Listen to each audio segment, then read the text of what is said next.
Can we turn this paper envelope into a beautiful piece of decor? Hey there, I'm Jane from Sustain My Craft Habit and welcome back to our channel. I was recently inspired to see if I could turn this paper envelope into a beautiful wall hanging with some flowers and other Dollar Tree supplies. I'd love to know at the end of it if you think this is a hit or miss and if you would try this as well. I started by tearing this top edge of the envelope to give it a frayed finish. And now of course we have to paint over the printed pieces on here. So I used some black chalky paint and a nice thick brush and brushed that right over both sides actually of the package. My chalky paint had started to get kind of thicker, so I like to have a little spray bottle with some distilled water on hand just to spray in there and rehydrate my paints to help them last longer, especially if I don't use these colors that often. I did also spritz the paint on the package a little bit just to help spread it out. After drying that black paint, I used one of my Chalk Couture stencils to apply a really lovely design to the front with white chalk paste. So Chalk Couture is this company that makes these really beautiful and intricate screen mesh stencils, and I've used them for a variety of upcycling projects and crafts. This particular design has kind of a text script on there, and so you'll simply remove the backer from the stencil and then do a fuzzing technique just to make it a little bit less sticky. When the stencils are brand new, they're very sticky and I didn't want it to lift off the paint from the surface. So after fuzzing it up a bit, I placed that onto my envelope and then used the white chalk paste to apply over the mesh part of the stencil. And you don't need a lot of this paste, a little goes a long way.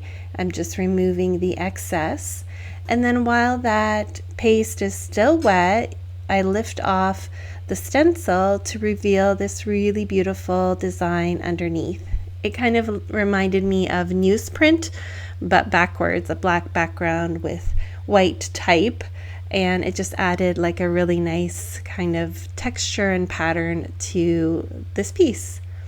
Okay, so I just folded down that frayed front edge of my envelope to overlap onto the front surface, and now we're going to work on the butterfly embellishment. So for this, I'm using a decoupage technique that I don't often use, and it's going to involve fire, so stay tuned. But this is a great way to decoupage a surface that's really intricate, and it's a bit of a shortcut in terms of trimming off the excess paper. So I'm starting with applying a generous coat of Mod Podge over the surface of my wood piece. I'm going to do this little sections at a time because it's really important to not let the glue dry out when you're using this technique. It's not like the iron-on method that I often use. We're going to use the wet method. When I have that decoupage glue over the surface, I'm placed down my napkin and smoothed it out as best as possible. And then we're going to just trim off some of the excess of the napkin. You don't want to have big pieces of the tissue behind, because you'll see once we apply the flame, I'm going to use a lighter.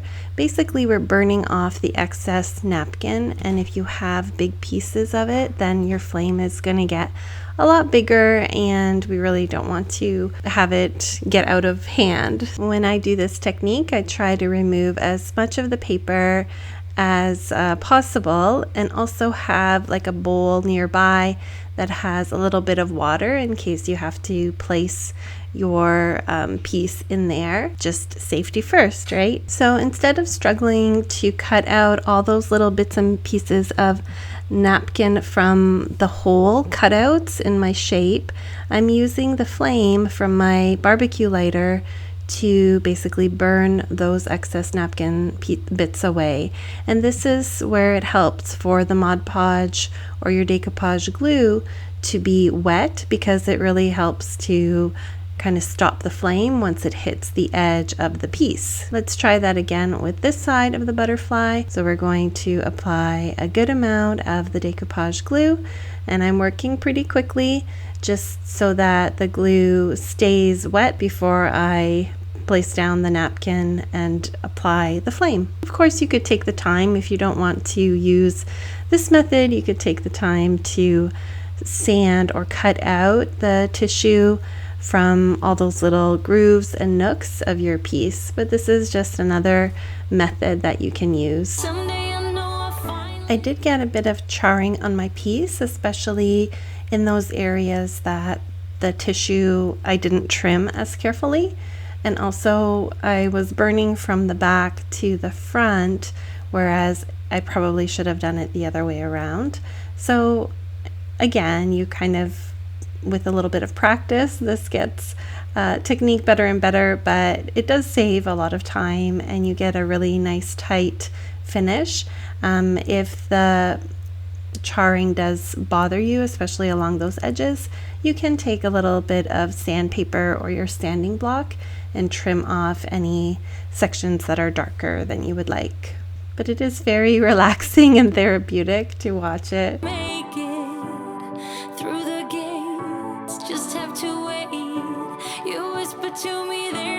Once I was happy with that finish, I went ahead and glued that onto the front of my envelope. At first I put it all the way across, but then I realized that the envelope was going to have kind of a domed effect once I put all the flowers in. So I ended up removing a bit of the glue from the outer parts of the butterflies. I decided that our butterfly would need a little bumblebee friend. So I took some wood beads that I had in my collection, a larger one and a smaller one, and painted them both yellow. Then I took a fine tip brush and some black paint and painted some stripes around the larger painted bead. I used a black twist tie to fasten some wings for the bumblebee by creating a loop and then pinching that loop along the middle to create two little wings. I then threaded that twist tie between the smaller wood bead and the larger wood bead, so basically through the head of the bumblebee, and positioned them in place. I used a little bit of hot glue and then added a skewer. This is just a bamboo skewer from the dollar store, and a little bit more glue to put these pieces together, really to create a cute little bumblebee pick that I can then insert into my floral arrangement. Okay, now that that part's done, I simply used my paper hole punch to punch a couple holes into the envelope, through which I threaded some twine for the hanger. Finally, it was time to add some florals into my envelope, and I alternated some of these pretty pink, they're like a hot pink, and mauve florals. I think these came from Dollarama or Dollar Tree a few years ago, but it really is they are a nice bright color and perfect not just for spring, but also will look great through the summer. The final touch was to place in our little bumblebee pick into the arrangement. So this is what we made with a paper package from Amazon. Let me know in the comments, what do you think? Is it a hit or a miss? Should I do more of these paper bag types of wall hangings in the future? I just love this little bumblebee. I think I'm going to make some more, and maybe even like a ladybug as well would be cute in there. I hope you enjoyed this craft idea and learned something new today. If you like it, please give it a thumbs up and be sure to subscribe for more nature inspired and upcycling ideas. Happy crafting! Bye!